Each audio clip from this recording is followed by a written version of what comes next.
Assalamualaikum warahmatullahi wabarakatuh. Halo semuanya, apa kabar? Semoga dalam keadaan sehat selalu. Kali ini cerita kisah nyata kembali dari daerah Sumatera. Nama dan tempat aku samarkan. Satu kisah tentang seorang pemuda, sebut saja Wahyu, yang bekerja di negeri Bunian karena suatu kesalahan. Bagaimana ceritanya? Kita langsung saja mulai ceritanya.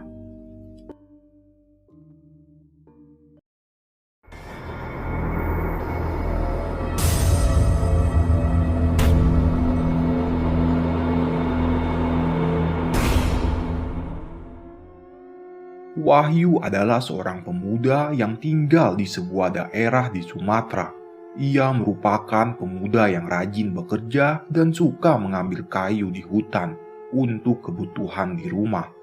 Maklum, waktu itu memasak masih memakai tungku. Suatu ketika Wahyu pergi ke hutan untuk mencari kayu bakar karena persediaan kayu bakar di rumah hampir habis. Bergegaslah Wahyu ke hutan sebelum hari berganti malam. Letak hutan itu berada tak jauh dari rumahnya. Dengan berbekal makanan dan minuman serta sebilah parang, Wahyu berangkat menuju hutan. Sesampainya di sana, Wahyu beristirahat sejenak sambil menikmati bekal makanan dan minumannya. Ia pun duduk di bawah pohon yang seukuran lingkaran badannya. Setelah lelahnya hilang, Wahyu mulai mencari kayu bakar.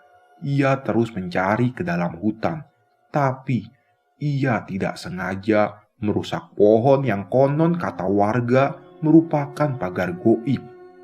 Wahyu terus memotong kayu yang didapat dengan parangnya. Setelah dirasa sudah cukup, Wahyu bergegas kembali ke rumah karena hari sudah hampir senja. Ia pun tidak mau kemalaman di dalam hutan yang sepi tanpa penghuni. Menjelang matahari akan tenggelam di ufuk barat, Wahyu sudah sampai ke rumah. Dengan membawa kayu bakar, Wahyu pun segera membersihkan diri agar badannya tidak terasa lelah. Wahyu berkumpul dengan keluarganya sembari menikmati singkong goreng buatan ibunya. Begitulah kesederhanaan keluarga Wahyu.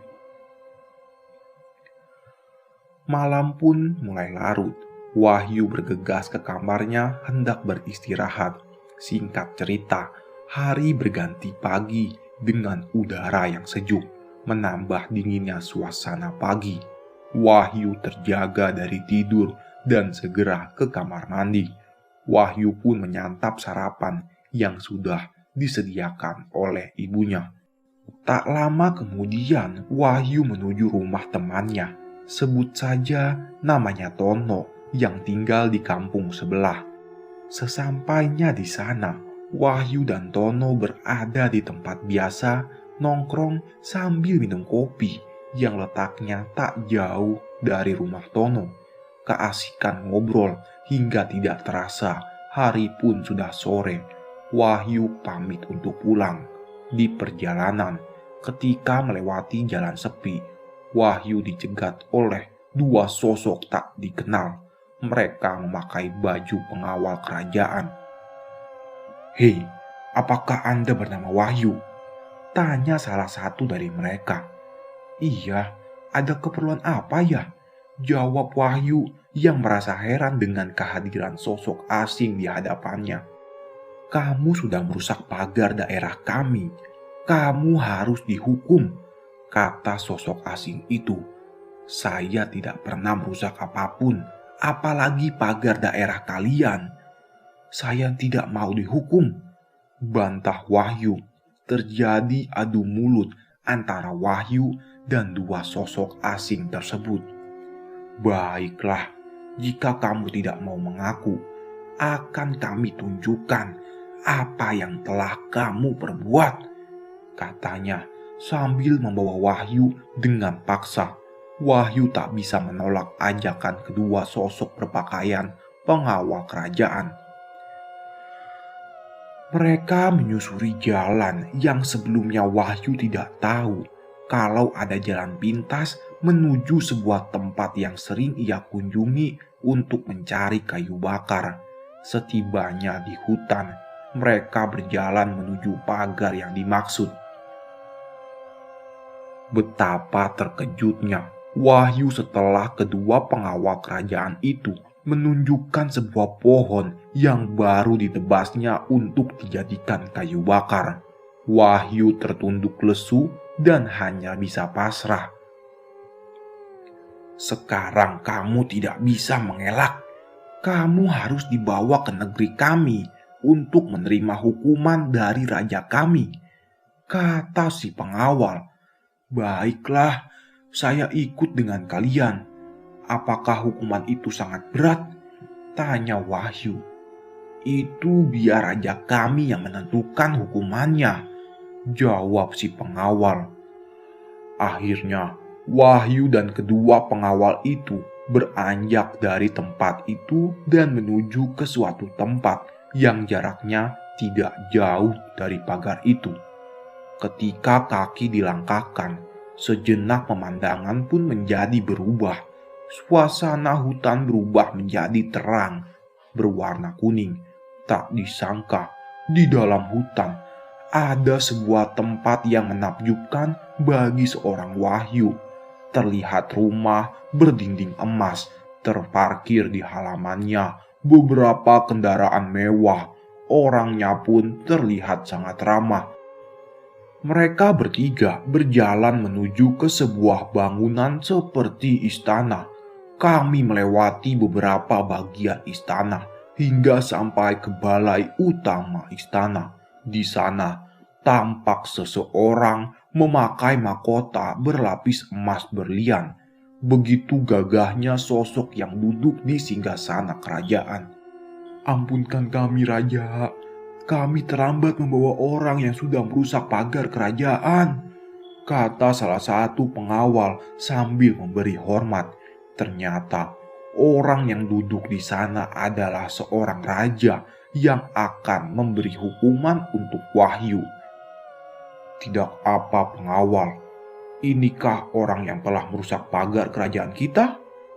Tanya sang raja. Betul, Raja. Sang pengawal membenarkan. Raja mengangkat tangan kanannya sebagai isyarat agar kedua pengawalnya pergi. Kedua pengawal langsung melepaskan Wahyu dan beranjak pergi. Siapa namamu, wahai manusia?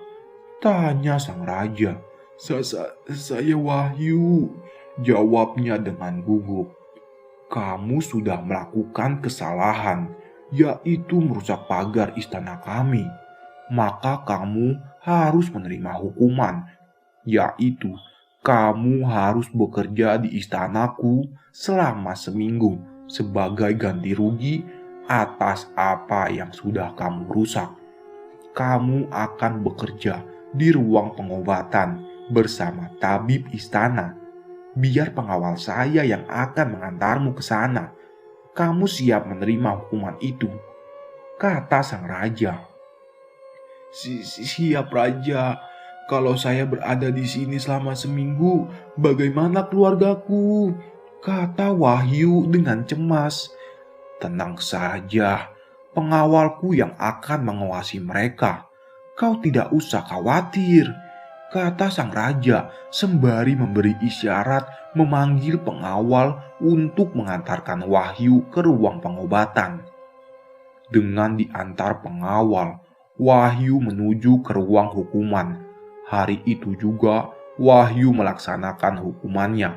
Ia ditugaskan untuk membawakan rempah untuk diracik menjadi obat herbal. Seminggu bekerja di negeri Bunian, Wahyu mulai menjalani hukuman. Kedua pengawal bertemu dengan tabib dan memperkenalkan Wahyu yang akan bekerja membantunya. Sepertinya kamu bukan penduduk negeri, karena kamu berbeda dengan kami. Apakah kamu dari bangsa manusia? Tabib membuka percakapan. Iya, sebenarnya ini negeri apa, Tuan? Wahyu mulai penasaran. "Belum saatnya kamu tahu. Kenapa kamu berada di sini?" tanya tabib kembali. "Saya dihukum oleh raja karena telah merusak pagar gaib negeri ini.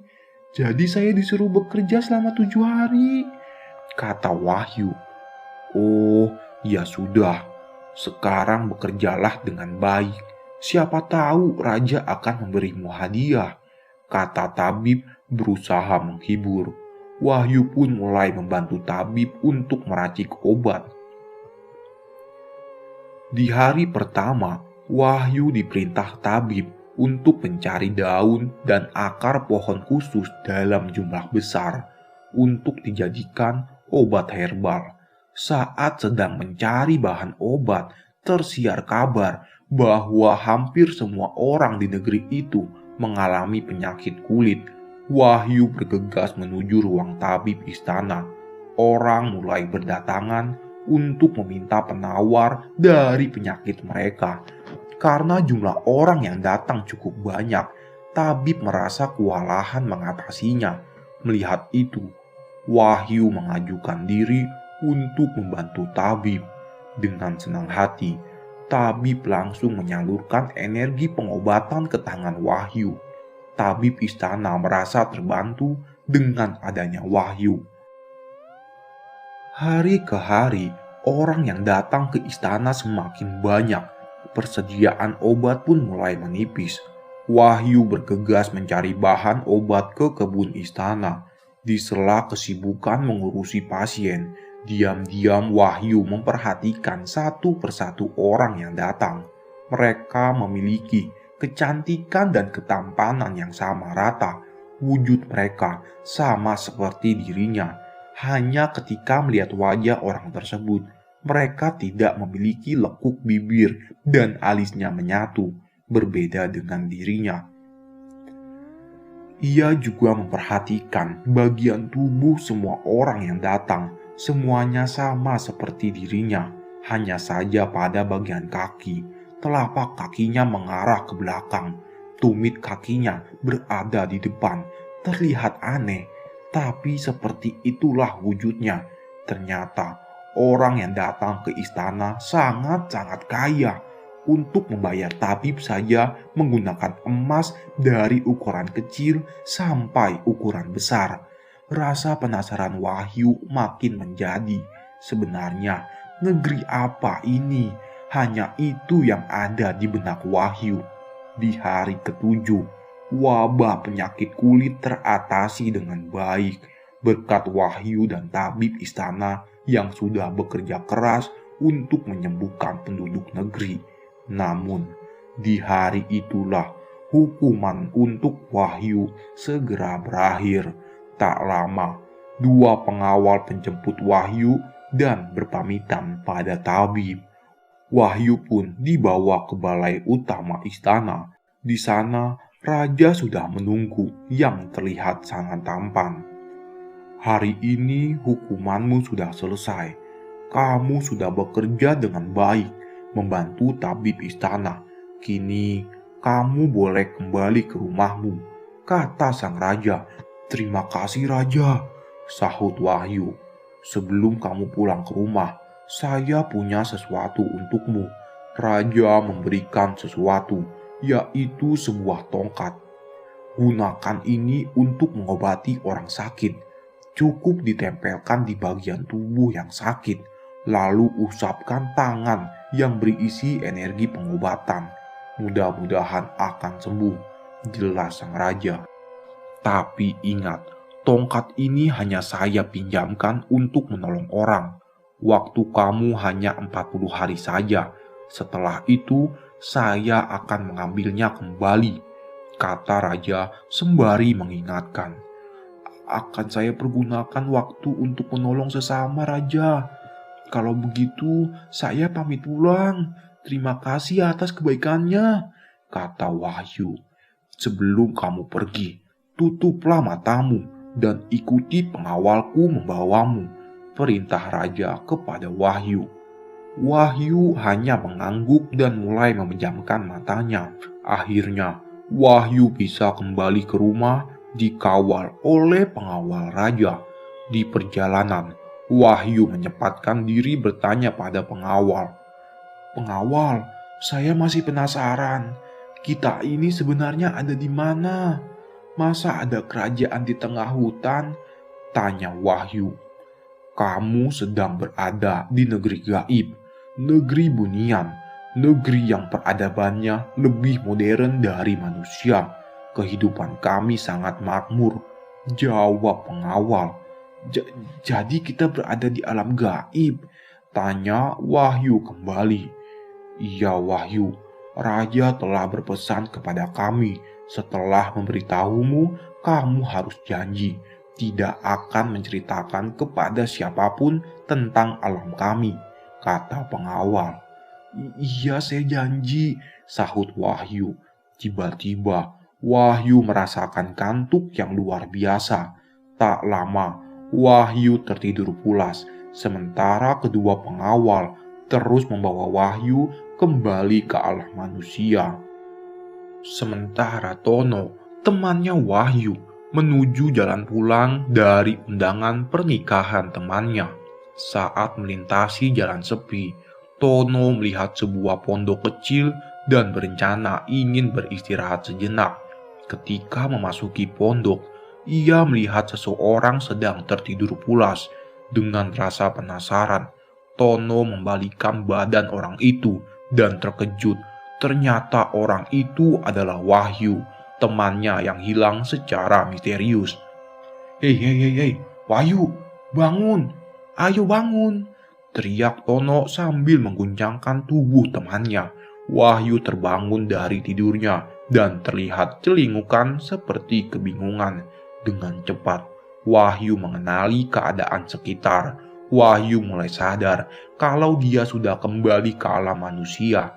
Lalu, "Kemana kedua pengawal yang membawaku?" tanya Wahyu dalam hati. Wahyu mulai mengenali temannya. "Loh Tono, kok ada di sini?" tanya Wahyu keheranan karena sebelumnya ia masih berada di alam goib. "Harusnya aku yang nanya, kenapa kamu tidur di sini? Terus kamu kemana aja selama 3 bulan menghilang? Kasihan keluargamu," kata Tono. "Jadi aku ngilang selama 3 bulan. Aku disuruh gantiin saudaraku kerja di kota. Jadi aku gak sempat pamit sama keluargaku." Wahyu menutupi apa sebenarnya yang terjadi. "Antarkan aku pulang, Ton. Aku agak bingung jalannya mau kemana.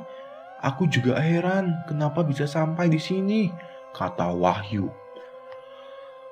Tono mengantar Wahyu pulang ke rumahnya. Semua orang yang melihat Wahyu pulang dengan selamat langsung memberitahukan keluarga Wahyu. Wahyu pun disambut dengan gembira oleh keluarga dan warga kampung. Rumah Wahyu tampak ramai dengan orang karena ingin melihat Wahyu telah kembali dengan selamat. Ketika sedang bercerita tentang kepergiannya secara mendadak, Wahyu melihat ada warga yang terkena penyakit kulit dan penyakitnya sama seperti waktu ia masih berada di negeri bunian. Dengan cepat, Wahyu mencari obat dari dedaunan. Kemudian ia racik lalu dibalurkan ke kulit orang tersebut. Selang beberapa menit, penyakit kulitnya hilang seketika. Orang-orang yang melihatnya menjadi kaget. Wahyu yang dulunya pencari kayu bakar, sekarang bisa menyembuhkan penyakit dengan cepat. Mulailah menyebar dari mulut ke mulut tentang Wahyu. Warga menganggap Wahyu sebagai dokter kampung. Warga pun tidak mau ke puskesmas atau ke mantri lagi. Warga lebih percaya kepada Wahyu. Setiap hari, rumah Wahyu ramai dikunjungi orang yang ingin berobat. Mereka berasal dari luar kampung. Wahyu tidak menyangka ia akan jadi terkenal karena bisa mengobati orang sakit. Semua itu karena energi sang tabib kerajaan dan cincin emas pemberian Raja Bunian. Wahyu mempergunakan kesempatan itu dengan sebaik mungkin karena kemampuan yang ia miliki sekarang akan diambil kembali setelah 40 hari nantinya. Rumah Wahyu tak pernah sepi semenjak kepulangannya dari negeri Bunian. Wahyu makin lihai mengobati orang sakit. Wahyu tidak memasang tarif untuk orang yang ingin berobat padanya, karena dia tahu ada warga yang kurang mampu. Karena kesibukannya mengurus pasien, tak terasa sebentar lagi hari ke-40. Dengan cemas, Wahyu menantikan hari itu. Ia tak punya kemampuan untuk mengobati orang lagi. Ia mencari cara untuk membujuk raja untuk tidak mengambil cincin dan energi pengobatannya yang ia miliki. Singkat cerita, tibalah hari ke-40. Wahyu masih melakukan aktivitas seperti biasa. Ada perasaan cemas dalam hati Wahyu, tapi Wahyu menutupi seolah tidak terjadi apa-apa. Malam pun tiba. Wahyu kedatangan tamu di saat keluarganya tertidur. Tamunya adalah Raja Bunian beserta 2 pengawal. Wahyu, sesuai janji, saya akan mengambil kembali cincin emas dan energi pengobatan yang kamu miliki. Apakah kamu sudah siap kehilangan kemampuan pengobatanmu? Kata sang Raja Bunian. Saya sudah siap, Raja. Apapun resikonya, sahut Wahyu dengan wajah sedihnya. Ia melepas cincin emas yang ada di hatinya, kemudian diserahkan kepada pemiliknya. Tak usah sedih, saya akan mengganti cincinmu dengan tongkat ini sebagai kenang-kenangan dari kami. Raja menyerahkan sebuah tongkat. Dilihat dari luar, tongkat itu biasa saja. Begitu Wahyu menarik bagian atas tongkat, di dalamnya ada emas sebesar kelereng dalam jumlah banyak. Kalau begitu, saya dan pengawal hendak kembali ke negeri kami, kata sang raja. Wahyu hanya mengangguk dan terdiam. Entah apa yang ada di pikirannya. Ia pun kembali masuk ke rumah. Di dalam kamarnya, ia memperhatikan tongkat pemberian Raja Bunian itu, hingga ia merasakan ngantuk dan Wahyu mulai tertidur sangat pulas. Keesokan paginya, seperti biasa, sudah banyak orang berdatangan ingin berobat. Tapi ada keanehan pagi itu. Wahyu yang ceria dan ramah kini menjadi pendiam, seperti orang linglung. Pandangannya kosong jauh ke depan. Wahyu, kami datang kemari untuk berobat. Apakah kamu bisa menyembuhkan penyakit kami? Tanya salah satu orang yang datang. Maaf Pak, saya tidak bisa mengobati orang sakit. Saya cuma pencari kayu bakar, jawab Wahyu dengan suara datar. Gak mungkin, pasti kamu bohong. Kemarin kamu masih bisa mengobati tetanggaku yang sakit, kata yang lainnya seakan tidak percaya. Kalau bapak dan ibu tidak percaya, saya akan buktikan sekarang. Lalu Wahyu mengambil tongkat pemberian Raja Bunian. Tongkatnya diarahkan pada salah seorang warga yang kakinya mengalami lumpuh. Ditempelkan tongkat itu, lalu diusap dengan tangannya. Tak ada reaksi apapun. Warga tersebut tidak mengalami perubahan. Ia masih tetap lumpuh. Dengan rasa kecewa, orang-orang jadi tahu kalau Wahyu sudah tidak bisa mengobati lagi. Satu persatu orang yang akan berobat pamit permisi pulang ke rumahnya masing-masing.